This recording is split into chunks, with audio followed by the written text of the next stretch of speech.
કે આપણે જ્યારે નાના હતા ત્યારે કોઈ જવાબદારી નહોતી.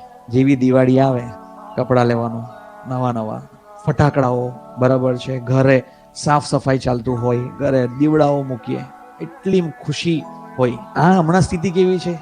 હમણાં સ્થિતિ જે એન્જોયમેન્ટ કરી રહ્યા છે ને, એ થોડી આપણા માટે કેવી છે ખબર? ફોર્સફુલી. બસ તહેવાર આવ્યો છે, પોતાને અંદરથી પૂછીએ તો હજુ લાઈફમાં કંઈ આપણે અચીવ કર્યું નથી. હમણાં જે એન્જોય કરવા માંગીએ છીએ એ ઘડી એન્જોય કરી લઈએ, પણ બીજા દિવસે તો શું થાય? રિગ્રેટ થાય.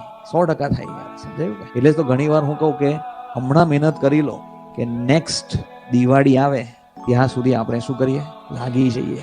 એક જ નિશ્ચય, શું? આવતા દિવાળી આપણે સરકારી અધિકારી, બરાબર? કે મેં તો એવું જ કહું કે એવું થવું છે ને, હમણાં ફટાકડા નહીં, સિલેક્ટ થયા ને કાયદેસર ફટાકડા ફોડીશું. અરે એવા ફટાકડા જે દિવસે સિલેક્ટ થયા ને ફોડવાનું ને કાયદેસર ફોડવાનો ફટાકડા. મતલબ હું થયું છે, માર્કેટ ગરમ થઈ જવું જોઈએ. આ તમારા ફળિયા કે તમારા ગામમાં ફટાકડા ફોડે, વિચારો છે, હું કામ ફટાકડા ફૂટે છે, બરાબર? That is real. એક આપણે તહેવાર બની જવો જોઈએ.